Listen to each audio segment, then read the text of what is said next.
be the spokesperson for India, that is Bharat. Emergency announcement, my dear brothers and sisters. Dinified have arrested Narendra Modi. As you can see, we have arrested Narendra. अभी जो आपने ये video देखा है ना, ये video UK के दूसरे सबसे बड़े शहर बर्मिंघम से बहुत ज्यादा वायरल हो रहा है। और इस वीडियो में आपने देखा होगा किस तरीके से एक इंसान ऐसा कहता हुआ पाया गया है कि एक इमरजेंसी अनाउंसमेंट है कि हमने नरेंद्र मोदी को पकड़ लिया है, अरेस्ट कर लिया है। थोड़ी देर में मैं आपको वो पूरी क्लिप भी दिखाऊंगा और ये साफ साफ दर्शाता है कि कैसे यूके और बाकी सारी यूरोपियन कंट्रीज में रेडिकलाइजेशन, खासकर इस्लामाइजेशन बहुत ज्यादा बढ़ रहा है।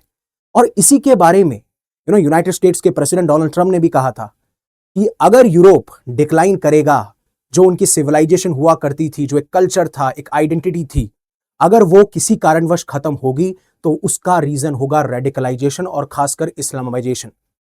बट बात यहां पे यह है ना कि इस वीडियो में टारगेट किया गया है एक इंडियन पीएम को, और जो कि आज के टाइम पे हमारे प्राइम मिनिस्टर हैं नरेंद्र मोदी। अगर आपको पॉलिटिकली प्रोटेस्ट करना है, आप प्रोटेस्ट कर सकते हैं। आप किसी पॉलिसी पर क्रिटिसाइज करना चाहते हैं, ठीक है, आपको freedom of speech and expression है। बट कई बार यूरोपियन देशों पे यही इल्जाम लगते हैं कि वो एक लाइन ड्रॉ नहीं कर पाते कि वो freedom of speech and expression के दायरे कितने हैं, जिस दायरे में ये लोग रह के इस तरीके के एक्शन ना ले। लेकिन बार बार ऐसी चीजें होती हुई आई हैं और इसीलिए उसके बाद में काफी आर्टिकल्स पब्लिश हुए हैं और आप एक दो दिनों में देखेंगे कि इसके ऊपर दर्जनों आर्टिकल पब्लिश किए भी जाएंगे, क्योंकि अभी तक काफी कम इसको मीडिया रिपोर्ट्स में मेंशन किया जा रहा है, जहां पे इवन जो इंडियंस यूके में रह रहे हैं, बर्मिंघम में रह रहे हैं, या फिर जो इंडियंस हमारे यहां पे रह रहे हैं, हमारे प्यारे भारत में रह रहे हैं, वो बहुत ज्यादा गुस्सा है जिन भी लोगों तक ये वीडियो पहुंचा है। और खासकर इसमें एक मेथोडोलॉजी का इस्तेमाल किया गया है। अगर आपको Islamic state of Iraq and Syria याद हो, वो इसी तरीके से एग्जीक्यूशन किया करते थे। और अगर मैं आपको थोड़ी पिक्चर्स दिखाऊं तो आप पिक्चर्स देख पाएंगे। यहां पे इस तरीके का सेटअप किया जाता था, जहां पे एक इंसान को ऑरेंज जंपसूट में पहना के उसको जबरदस्ती घुटनों पे बैठाया जाता था और एक इंसान के हाथ में चाकू होता था और फिर उसके बाद में उसका चेहरा जो है पूरा एक ब्लैक मास्क से ढका होता था और फिर उसके बाद में इनको बीहीड यानी इनके सर को धड़ से अलग कर दिया जाता था। और इसीलिए ये एक आईसिस स्टाइल टाइप जो वीडियो दिखाया गया है, जहां पे प्राइम मिनिस्टर मोदी को पहले हॉस्टेज बनाया जाता है और काफी सारी चीजें ऐसी कही जाती हैं जो ये दर्शाना चाह रही हैं कि हमारे पास में कितनी पावर है और जो भी वहां पे इंडियंस रह रहे हैं उनके दिलों में डर पैदा करना। और ये कोई इनके घर के बाहर या फिर कोई गलियों या नुक्कों पे नहीं हुआ है। ये इंसिडेंट जो है वो इंडिया का जो कॉन्सुलेट है बर्मिंघम के अंदर, जस्ट उसके बाहर हुआ है। और खासकर जो इंडियन कॉन्सुलेट है वो रामजी हाउस में लोकेटेड है। तो ये चीज एक और चीज दर्शाता है कि किस तरीके से यूके या फिर ये जो बाकी अथॉरिटीज हैं वो नाकाम रह रही हैं ऐसे एक्शंस को रोकने में। अब एक बार के लिए वो पूरी की पूरी क्लिप देखिए, जो मैं आपको क्लिप दिखाना चाहता हूं, एंड देन उसके बाद में बात करेंगे कि कौन सा ग्रुप है जो इसके पीछे है और क्यों हमें रेडिकलाइजेशन, इस्लामाइजेशन बढ़ता हुआ देखने को मिल रहा है और किस तरीके का रिएक्शन हमें देखने को मिला है इंडियन मासेस से, चाहे से वो यूके में रह रही हो या फिर वो भारत में रह रही हो। Have a look at this video, जिसमें दिखाया गया है और कैसे Indian prime minister Narendra Modi को टारगेट किया गया है। Emergency announcement, my dear brothers and sisters. Dinified have arrested Narendra Modi. As you can see, we have arrested Narendra Modi, the genocidal enabler. Bring him down here. Bring him down. My dear brothers and sisters, you must remember the world of activism. The hands of freedom are in our hands. If we do not stand for the plight of our people, nobody will. I urge every single one of you to remember that one day we will have Modi in handcuffs like this, but it is all up to you.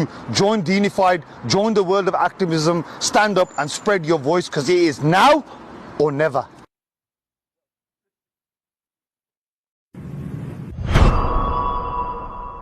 अब आपने ये video देख लिया होगा और सबसे पहली बार सवाल यही खड़े होते हैं कि ऐसे ग्रुप्स पनप क्यों रहे हैं, और अगर पनप रहे हैं तो कोई एक्शन लिया जा रहा है कि नहीं लिया जा रहा, और अगर लिया भी जा रहा है तो फिर इनका रेट बढ़ता ही क्यों जा रहा है। मतलब अगर आप एक्शन सही में ले रहे हो तो रेडिकलाइजेशन कम होना चाहिए, इस्लामाइजेशन कम होना चाहिए। ऐसे स्टेटमेंट, ऐसे वीडियोस बाहर निकल के नहीं आने चाहिए जहां पे आप एक डेमोक्रेटिक वर्ल्ड लीडर को टारगेट कर रहे हो, और यह सबसे ज्यादा चिंताजनक है। और इसीलिए मैं बात करूंगा कि इस ग्रुप के पीछे है कौन। लेकिन जहां तक आप आईसिस स्टाइल की बात करेंगे ना, जो मैंने आपको एक पैटर्न भी दिखाया, उसी तरीके का पैटर्न आपको 2014-2016 के पीरियड में देखने को मिला होगा। इस तरीके से आईसिस वीडियोस रिलीज भी करता था, जहां पे सेम सेटअप होता था। जो भीड़ करने वाला है, जो सर से धड़ अलग करने वाला है, उसके चेहरे पे मास्क लगा हुआ है, जिसका गला धड़ से अलग किया जाएगा, उसको ऑरेंज जंप सूट पहना रखा है, और ऐसे एग्रेसिव विजुअल्स का इस्तेमाल किया जाता था। और इसमें सबसे फेमस एक Islamic state of Iraq and Syria के टेररिस्ट था, जिसका नाम था मोहम्मद एमवाजी, जिसे लोग बहुत पॉपुलरली जानते थे जिहादी जॉन के नाम से। और इसी सिमिलैरिटी की वजह से ये वीडियो के बारे में ज्यादा बात की जा रही है और कहा जा रहा है कि ये तो साफ साफ एक धमकी है, आप भड़काऊ स्टेटमेंट, भड़काऊ वीडियो रिलीज कर रहे हो। और ये दर्शाता है कि यूके के अंदर सिक्योरिटी सिचुएशन कैसी है। पहले भी हमने पाकिस्तानी ग्रूमिंग गैंग के बारे में बात करी है, किस तरीके से आपको सड़कों पे बहुत बड़ी तादाद पे प्रोटेस्ट देखने को मिलेंगे freedom of speech and expression के नाम पे, जिसकी कोई लिमिट दायरे नहीं है। और ये जो ग्रुप है, इस ग्रुप के पीछे ये जो ग्रुप है, इस ग्रुप का नाम है दीनीफाइड। अब मैं उसके बारे में बात करूंगा, उससे पहले अनअकैडमी आपके लिए लेके आया है all India UPSC prelim test series. Just ₹1 में आप इन 46 टेस्ट में जो भी आपके सब्जेक्ट में वीकनेसेस है, आप उनको ओवरकम कर सकते हो।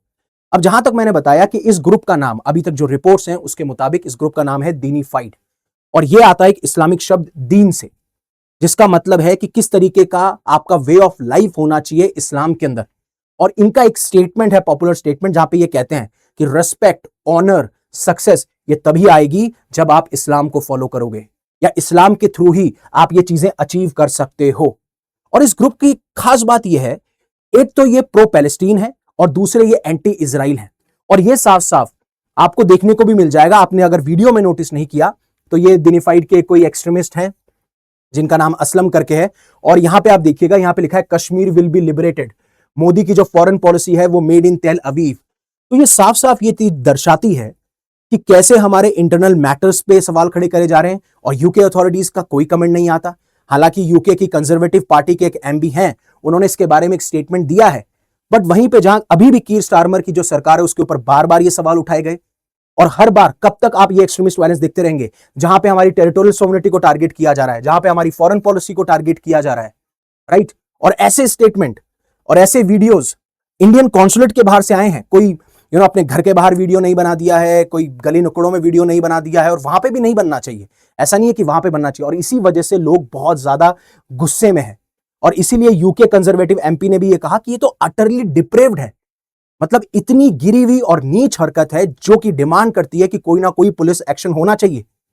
और वेस्टर्न कंट्रीज में आप देखेंगे, यूरोपियन में कंट्रीज में खासकर, एक्सट्रीमिज्म का आपको राइज ही देखने को मिल रहा है। रेडिकलाइजेशन, इस्लामाइजेशन बढ़ता ही जा रहा है, और कोई स्टेप अगर लिए भी जाते हैं तो उसको कंट्रोल करने के लिए कोई मेजर्स है ही नहीं, और वो ग्राउंड पे इंप्लीमेंट होते भी हैं तो उसका रिजल्ट नहीं देखने को मिलता। और जहां तक आप ये आर्टिकल की बात करेंगे तो अटरली डिप्रेव्ड, इसके बारे में बहुत ज्यादा बात की गई है, क्वेश्चंस उठाए गए हैं, जहां पे बॉब ब्लैकमैन जो कि कंजर्वेटिव पार्टी के एमपी हैं, उन्होंने कहा कि अगर आप इस तरीके से एक ऐसा वीडियो दिखा रहे हो जहां पे आप आईसिस स्टाइल एग्जीक्यूट करने की कोशिश कर रहे हो ऑन ब्रिटिश स्ट्रीट, जो कि एक डेमोक्रेटिक इलेक्टेड वर्ल्ड लीडर है, ये इंसाइटमेंट है, ये भड़काऊ वीडियोस हैं, ये भड़काऊ स्टेटमेंट्स हैं। और फिर दर्जनों आर्टिकल्स और दर्जनों लोगों के कमेंट थे, कब तक लोग जो ब्रिटेन के लोग हैं उसको टॉलरेट करेंगे, कब तक आप freedom of speech and expression के नाम से ऐसे इंसिडेंट देते रहेंगे, और प्लीज आपका क्या पॉइंट ऑफ व्यू है वो बताना। और खासकर जब रेडिकलाइजेशन की बात की जाती है कि कैसे एक्सट्रीमिज्म इतना फैल रहा है, उसमें सबसे बड़ा फैक्टर है इस्लामाइजेशन। इसके बारे में डोनाल्ड ट्रंप ने नेशनल सिक्योरिटी स्ट्रेटजी में भी बात की थी, और यूरोप के बारे में यही बताया था कि यूरोप का अगर सबसे बड़ा संकट है यही है कि उनकी जो कल्चरल आइडेंटिटी है वो धीरे धीरे खत्म हो रही है बिकॉज ऑफ दिस। और इस पे भी बहुत सारी बातें की जाती हैं कि कैसे यूरोप के अंदर पॉलिटिकल इस्लाम फैल रहा है, जहां की आइडियोलॉजी यही रही है। और ऐसा नहीं है कि ये कोई पहला इंसिडेंट है, लेकिन जब आप लीडर को टारगेट कर रहे हो, ऑब्वियस सी बात है आप भी पूरे वर्ल्ड को ये सिग्नल भेजना चाहते हो कि हमारी इंटेंशन क्या है। लेकिन उससे पहले भी बहुत बार टारगेट हुआ है, यूके में, कनाडा में, यूएस में, हर जगह। और अगर आप रीसेंट अटैक्स की बात करोगे तो लंदन के अंदर 2023 के अंदर इंडियन हाई कमीशन की बिल्डिंग में हमारे जो झंडा था उसको जला दिया गया, उसको अटैक करा गया। इंडियन कॉन्सुलेट जो सैन फ्रांसिस्को में है, वहां पे आप देखेंगे कि इंटेंशनली उस सैन फ्रांसिस्को में जो हमारा कॉन्सुलेट था उसको डिस्ट्रॉय किया गया। इंडियन डिप्लोमेट्स को बार बार थ्रेटन किया जाता है, धमकाया जाता है। ये सारे इंसिडेंट पहले भी होते रहे हैं जिसके बारे में कोई बात नहीं करता। लेकिन इंडिया ने कोई स्टेप लिया या नहीं लिया, और कौन कौन से स्टेप हम ले सकते हैं जो आने वाले टाइम पे अगर वेस्टर्न कंट्रीज में, यूरोपियन कंट्रीज में ऐसे इंसिडेंट होते हैं तो हमें क्या स्टेप लेने चाहिए। जहां पे हाँ, हालांकि इंडिया ने जो ऑफिशियल और डिप्लोमेटिक प्रोटेस्ट है वो दर्ज कराया है, बट मेरा मानना यह है कि इस मैटर को और एस्केलेट करना चाहिए, जिसमें कि आप ब्रिटिश हाई कमिश्नर को समन करें और उसके बाद में उनसे यह मांगे कि क्या आपकी पुलिस तहकीकात कर रही है इसके ऊपर, और जो भी इन्वेस्टिगेशन की टाइमलाइन है वो आप हमारे साथ में शेयर करेंगे। यह बहुत इंपॉर्टेंट हो जाता है। और अगर यहां तक बात आती है तो आपको यह भी देखना है कि जो भी यूके के अंदर लॉज हैं, राइट, चाहे से आप टेररिज्म से रिलेटेड लॉ हो, टेररिज्म एक्ट 2000 या पब्लिक ऑर्डर एक्ट हो, उनके तहत, इन्हीं यूके लॉज के तहत इनको आपको सजा देनी चाहिए, इनको प्रोसिक्यूट करना चाहिए।